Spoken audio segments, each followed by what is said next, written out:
fallout, smoke, women crying for their sons because their sons are not, Romans killing riotous groups that are rising up, free Judea, free our people, autonomy for Israel. You had Herod, an Edomite, and his dynasty. Herod's ruling, killing any potential threat, any potential Messiah. Then you had the Pharisees and the Sadducees, that we learn from Josephus are not Jews by birth. No. Now y'all look at that top left. You got the Pope kissing a rod with a black Jesus head on it, a Negro with woolly hair. What's up, BC Dynasty? This is your boy, the man, the myth, and the legend, Mr. JBZion. Brandon Justland Ben Zion. And welcome back to the channel, Zion family, Zion Dynasty. Shalom to all my Israelite brothers and sisters, and shalom to my Gentile viewers as well. Y'all gotta like this, you guys. So I'm doing a screen recording. This is really a follow-up to our previous video where we did the book review on the Negro question. I saw how long that video, you guys, I try to keep my videos a little, no longer than 30 minutes, mainly because I want you guys' attention span, and some of y'all like, oh man, I know it's a lot of history. So I'd rather put a lot out and kind of keep that amount, that length as low as I can. So I'm going to try not to overwhelm you guys. Now, this is a follow-up to the Negro question book review. And this is going to be about what is Negro? What does the word Negro mean, right? And I just pulled up Merriam-Webster dictionary, just Googled it. Because what we're going to see, you guys, is that the history of the name Negro itself does show us who we are. So I have respect for people that use the word Negro. What I don't co-sign is the Crayola color black. I'm black. What's your ethnicity? I'm black. So now y'all see this shirt I got on, right? That's black. You know what I'm saying? Now you see my skin. That is not an ethnicity. That is not an identity. And it keeps long-term unity from taking place because we don't really have a constructive identity to build upon when you're using a Crayola color that no African-American so-called is that color, right? Even the darkest of us. So let's look at the word Negro, shall we? So number one, it says dated, often offensive, which I don't find Negro offensive. I don't find nigger offensive. When you look at Acts chapter 13, verse 1, the word Niger or nigger is used. But it says a person of black African ancestry, which is crazy. Black African. Africa was indigenously black, right? But what I want to look at, you guys, is if you scroll down to get to the origin, right? First known use. Let's look at this. First known use of Negro was 1555. Now y'all understand, in 1492, the Spanish people kicked out the black or Moorish Israelites. They called them Moors back then. They kicked out the Moors, which means dark skin, you know, or North African. They kicked out these African Jews out of Spain. So it was first used in 1555, which is coinciding with that history of 1492. And just to beat a dead horse, the history and etymology for Negro, Spanish or Portuguese. From Negro, which is black in Spanish, from Latin, Niger or Niger, or whatever you want to call it, but it's still talking about Nigeria, or the Niger Israelites of the early church, which was the predominant base, right?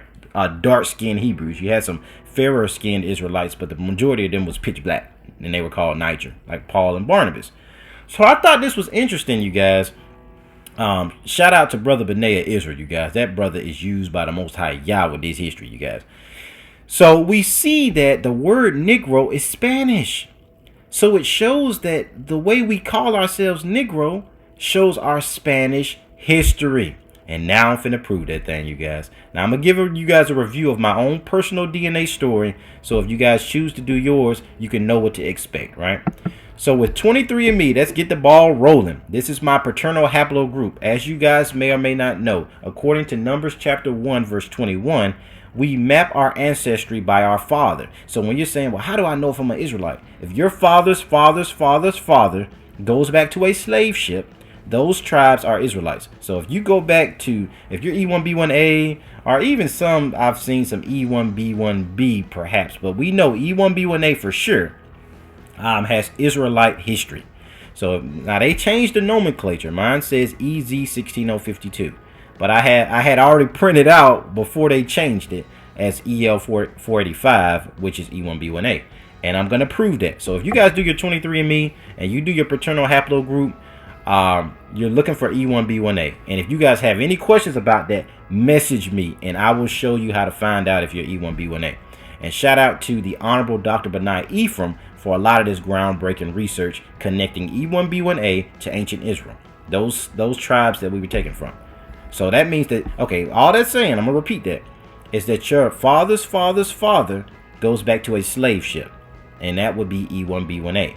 If you go back to a slave ship, that means you go back to certain tribes that were taken from West Africa, whose oral tradition goes back to Sephardic Israelites and goes back to the land of Israel. You are an Israelite if you're E1B1A.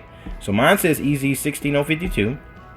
You can pull up ISO GG 2014 or any year, really. I think it's a lot of them. So I just control found 16052. And I don't want that mouse clicking, you guys, so I'm gonna try to scroll and find it this way. Let's see. All right. So here we go. Z16052, or haplogroup E-Z16052. We see it's E1B1A. All you're looking for is this part right here, you guys. If it's E1B1A, you are an Israelite, period. And we're using haplogroup E. The maternal side would be L0, L1, L2, and L3, which Jacob had 4 wives, so that's how you see the different mutations over time. But that's the maternal Israelite representation. So if you do your mother's and it's L0, 1, 2, or 3, you're an Israelite on your mother's side. But your tribe and whether or not you can claim to be Israel is based on your father's lineage, right? But if you just want to do both just to know, well, I want to know my mother's tribe, you look for L0, 1, 2, or 3. So now let's go to GEDmatch. And in my GEDmatch, I can take my 23andMe and upload that kit, and they'll test my DNA on different groups in the earth to see who my DNA is similar with. And as you look down here, we know the Brong, the Igbo, the Yoruba, we expect these West African tribes. So the 66th or 70th percent of my chromosomes, as you see at the mixed mode, are these West African Israelites. And my secondary groups that's on these same chromosomes are North African, Moroccan, Algerian, Moroccan. A lot of you are like, well, why does that matter? Let me show you guys something real quick. Let's go to the oral tradition of the Yoruba people. All right. So now the oral tradition of the Yoruba. Now this is one group of Ephraimites in Yoruba. It gets deep, you guys. The founding lineage of the Yoruba goes back to 722 BC. And these were also Yoruba, a Jeroboam descendants, or Ephraimite descendants. But the E1B1A ones that recently came into slavery, our people, come from this people. Let me read that oral tradition. And I'm going to prove that.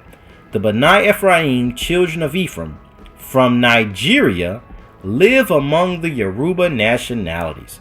Now, I love oral tradition, you guys. That's the power of who we are as our ancestors. Their oral history tells that the Bani Ephraim people came from Morocco after the Jews were banished from the Iberian Peninsula. Iberian Peninsula is Spain. And I'm going to show you guys that with my true ancestry.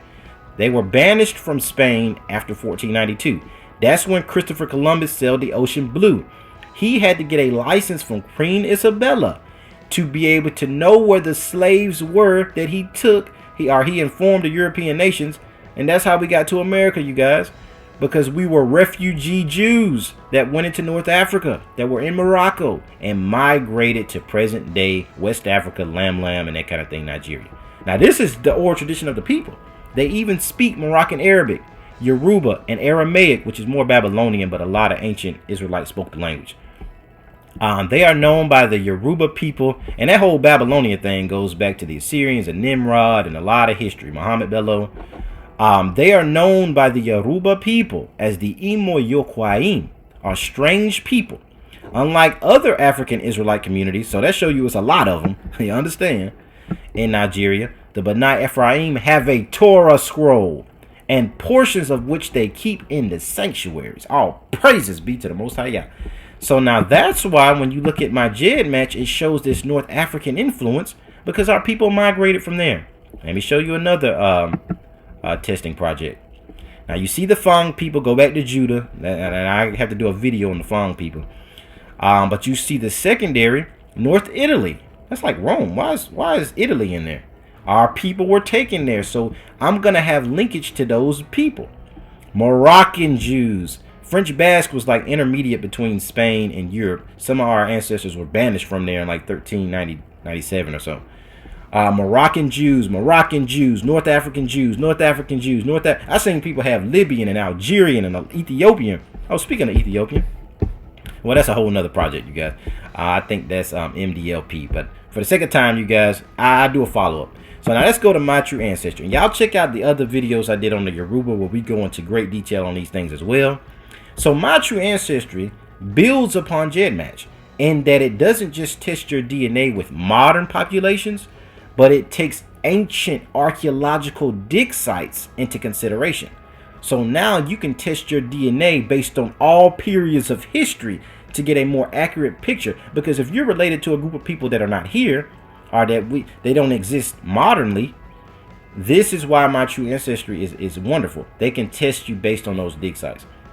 So my closest ancient populations with all things, all time periods taken into consideration is Yoruba people and Al-Andalus. Al-Andalus is Arabic for what? Iberian Spain. Al-Andalus, also known as Muslim Iberia. Doesn't that sound familiar? The Yoruba oral tradition is Iberian Jews, right? Wow. So if our people test against the old bones, this oral tradition is verified. Now look at this distance, 14.5. I done seen some brothers with 11. Just to let you guys understand what that distance means. The lower the distance, the more closely related you are to this people. Anything from 1 to 10 means that this is like you're testing your DNA against your grandmother or your father or your mother. So that means this is a direct sample. But 10 to 20 means you're related to these people. Maybe not in your immediate family. In terms of, you know how we all came on the same slave ships. We're still related from the same tribes, but we're not in the same family. So if you get anything 10 to 20, this is your ancestry, or this is the people that you come from. And the lower the better. So anything 1 to 10 means that you might as well have test your brothers, because that's how close you are with those people. So all praise will be to the Most High Yah, that mine comes up as Yoruba and Iberian Spain, which is in fact the exact oral tradition of the children of Ephraim. So it's science behind this stuff, y'all. When I be saying Yoruba and Ephraim, I ain't just talking, right? All praise be to the Most High. So now that we kind of went over that DNA as a refresher, and we've shown that the word Negro was first used in 1555 and is Spanish because our people were banished from Spain around 1492. So the word Negro actually tells us who we are. And I'm going to do a video on the Moors because I agree with our Moorish brothers that call themselves Moors. That coincides with our history because these were Moorish people. Moors just means that they were these black Africans. But a majority of these Moors, if not all of them, were Israelites by ethnicity, but some of them practiced Islam. And some of them converted to Islam because you had some Arabs that was killing our people if they didn't. So that's a whole nother video, you guys. So now we're going to explore this word Negro and explore this whole Israelite phenomenon, shall we? Now, when you go into the slave voyages database, you can look up every slave that came to the Americas. You can look up the slave ship name. You can look at the voyage ID, the time frame, all that stuff.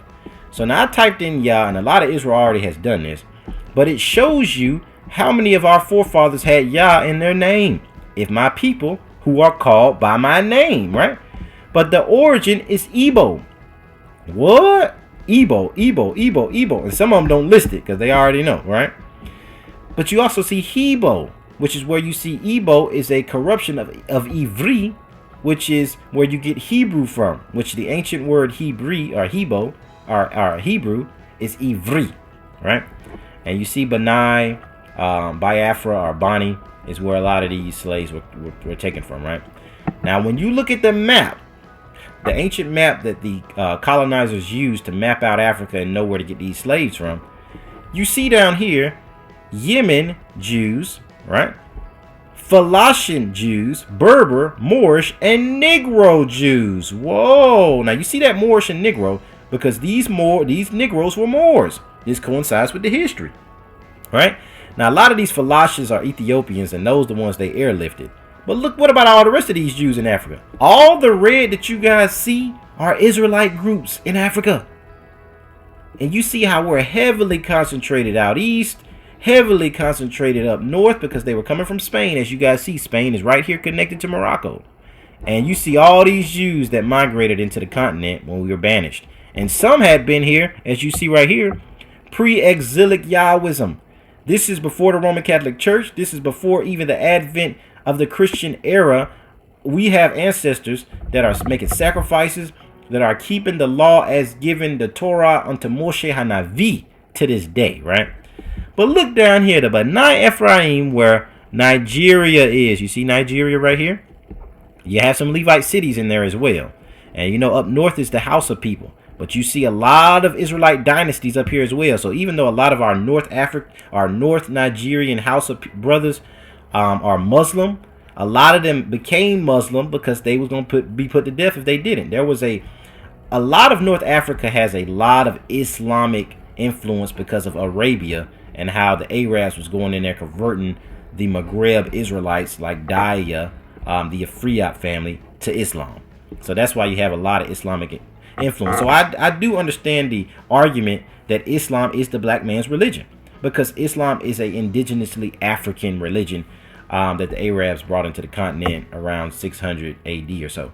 But is it our birthright? Absolutely not, because we are Israelites. So Torah is our culture. Islam, our forefathers practiced out of fear of persecution. So it is indigenous to the continent, but it is not our original practice. Judaism is the oldest religion in the continent of Africa. Africa itself is named after the Afriyat people, the people of Afriyat, which is the lost tribes as led by the Ifri or Ephraim people. And I can do a whole nother video on that, you guys. I'm just dropping some nuggets. So the continent of Africa is synonymous with a lot of Israelite people, you guys. And as you see, they knew we were Moorish, Negro, Jews, or Israelites. Now let's look more contemporarily, shall we? Now this is the Houston Daily Post. Now in the Houston Daily Post, let me see what year, 1897. Let's scroll down. We have an article about a Negro who can write Hebrew, who is deaf and dumb, but comes from an African town, right? This is just to show you guys, our forefathers knew who we were. Check out the Harriet Tubman video where she knew her name was Araminta Rose. They called her Black Moses because she knew she was from Judah. She knew she was from the Ashanti tribe, all praises. So a lot of our ancestors came over here with fringes on, with dresses on. They knew their history, all praises. So let's look at some more proof, you guys. Matthew de Sousa. Now shout out to Teo Ministries for this wonderful dime. Y'all check this out. Matthias de Sousa was an indentured servant and was the only black person to serve in the colonial Maryland legislature. Now this is for our Black History Month thing. Y'all check this out. As such, he is the first African American to sit in any legislative body in what would become the United States. All praises. Now, it talks about him coming to Maryland in 1634. They try to say that the brother was mulatto or African mixed with European, and this is why. Let's check this out. All right, now this is where things are going to get interesting.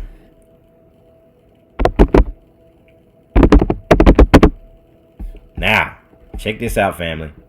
So, Portuguese Jews.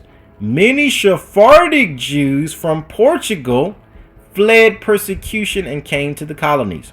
Matthias de Sousa was one such Jew, all praises, who arrived in Maryland in 1634, me brother, all praises. Wait a second, didn't it just say that he was the first African American to sit in a legislative body?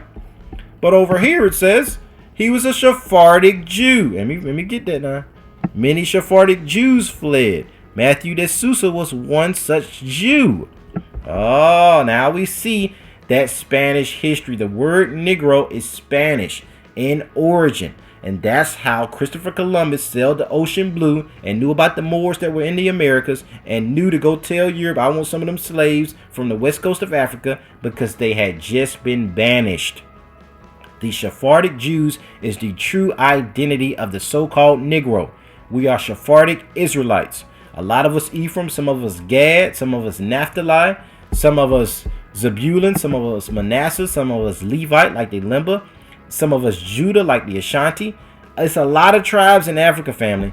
So I just wanted to share that with you guys. Drop a quick historical video. I'm showing that the word Negro is linked to our history. So some people don't like the word. I love the word. I love the word more as well, because as we saw on the map, this is a lot of our history, Moorish and Negro Jews, and it uncovers the skirt of the nations that have tried to conspire against our people to keep us from knowing this history. So just to do one last little beat it into the coffin.